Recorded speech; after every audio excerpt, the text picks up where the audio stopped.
There was this absent-minded professor who came out onto the street, jumped into a waiting cab and said, "Move."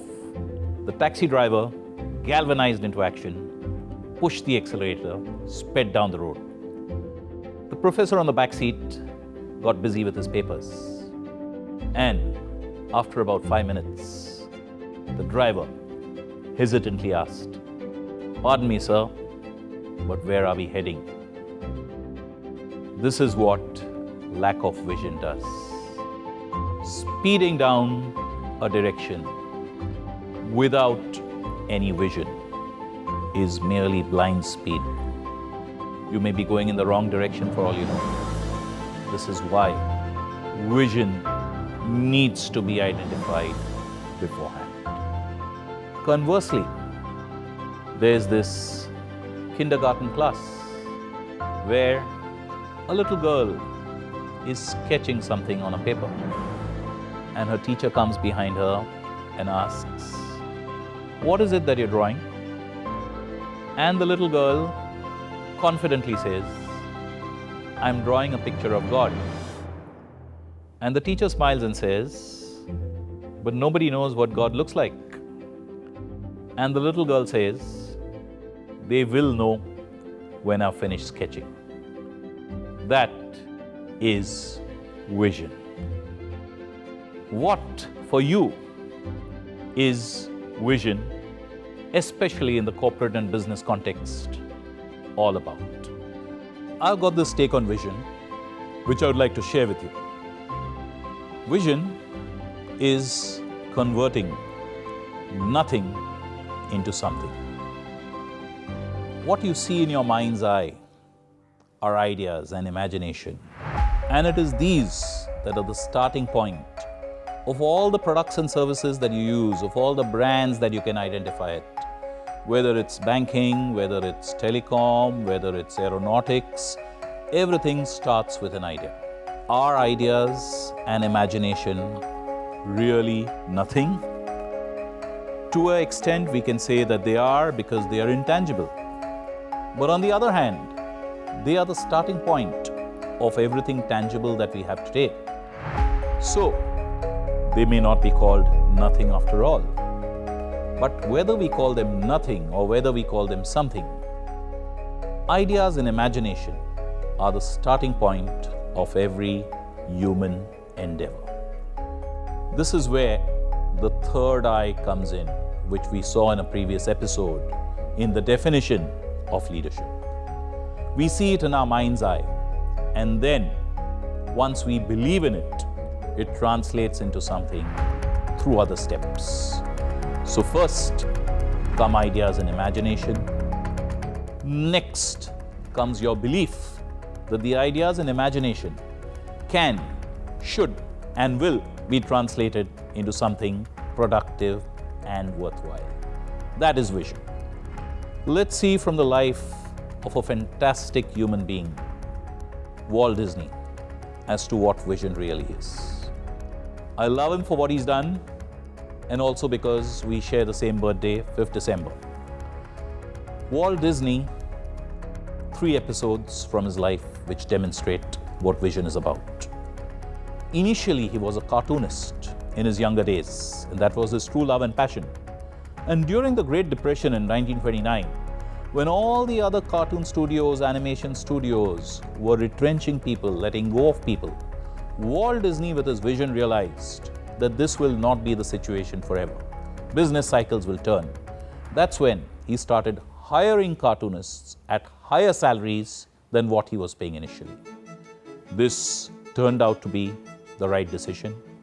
In a few years' time, Snow White and the Seven Dwarfs, the first animated film of all time, won the Oscar. It's a beautiful Oscar. Normally you see in the Oscar awards, there are those little statuettes. The Oscar that he got for Snow White and the Seven Dwarfs was one of those statuettes with 7 small statuettes behind it, which were replicating the dwarfs. It's a beautiful statuette, you can see it. Also, Walt Disney is the record holder for the highest number of individual Oscar Academy Awards ever received. And this is for his series of films on nature. he had a beautiful vision. This was one aspect where he demonstrated fantastic vision. The second is his inspiration for his theme parks, which millions love to visit every year. Walt Disney, with his young children, went to an entertainment park once, and this was a park where children alone could play, and parents had to sit on the sidelines and watch them. He stood alongside with the other parents, watching the children at play, and thought to himself, why should children have all the fun? Why cannot parents also entertain themselves as a family at the same time? And that was the starting point for his vision for his first theme park. He went home and told his wife, I'm going to build a theme park, an entertainment park. And his wife brushed him off saying, why would you like to do that? They are so dirty. And he said, that's exactly the point. Mine won't be. And today, Walt Disney World is renowned for its hygiene and cleanliness as much as it is for anything else. The third time that Walt Disney exhibited such vision is spine-chilling. He had lung cancer. He was a chain smoker. He was in a hospital bed and he died the next day. Obviously, he didn't know it, but he was at the last stage of his life. A reporter at that time had been waiting out for over a week, trying to get an exclusive interview with Walt Disney. At one point of time, there was no one from the family or the medical staff in the room. The reporter saw his chance and jumped in and asked Walt Disney what his vision was for Walt Disney World, which opened 5 years after he passed away. It was in a planning stage. Walt Disney was lying on his hospital bed with a white ceiling above him, and he pointed out to the reporter, that's where the entrance will be. This is where the food concession stands will be. That's where Cinderella's park will be constructed.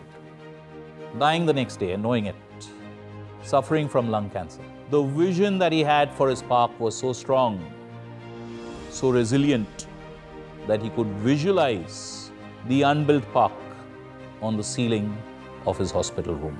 That, ladies and gentlemen, is vision of the highest order.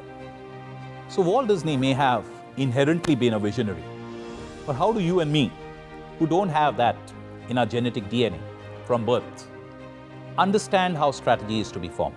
Let's first see what strategy is, and then let's see a fantastic tool for developing it. Strategy, there are many definitions. Most of them contain words like action, plan, etc. Strategy is not about action. Strategy is not about planning. The best definition that I've ever heard of the term is strategy is a framework that guides those choices that determine the nature and direction of your organization. The first thing to understand is strategy is a framework. It's like a frame on the wall. Imagine a frame on the wall. What's inside is your vision. What's outside is not your vision. Too often we see, especially in India, organizations jumping into any industry just because it is the flavor of the moment or it's profitable right now. Steve Jobs got it right when he said, strategy is not what you will do. Strategy is defined by what you will not do. And he was very clear and very focused. We'll see a little example or an activity of how to develop focus first, and then let's see a tool for developing strategic vision. Okay? This is an activity which I want you to do along with me. Take your right hand out, gently roll it, keep rolling it, keep rolling it. Don't stop. Take your left hand and now try and roll it in the opposite direction at the same time. One clockwise, another anti-clockwise. I can't do it. Can you? If I'd simply told you that this is to be done without you doing it, you would have thought that this is something which a KG child would be able to do. And you're right, a KG child would be able to do it. We cannot. Because by the time we are 8 or 9 or 10, our minds are rigid and fixed. The child is yet flexible. He has the openness to accept different ideas. But as we grow, as we mature, we realize that multitasking is something which is encouraged but should not be done. The human mind is not designed for multitasking, which is why it is illegal to speak on your phone and drive at the same time. Focus gets diverted. Strategy is all about focus. Be the best you can at what you do. There's this lovely example about Henry Ford, the great entrepreneur and the great visionary.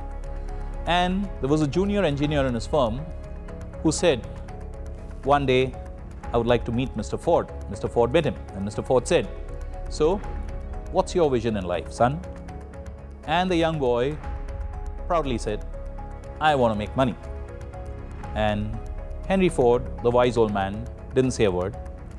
He just said, okay, come and meet me after a week. The boy came and met him after a week, thinking that Henry Ford would reward him or give him some words of advice. Henry Ford did gift him something. It was a pair of spectacles.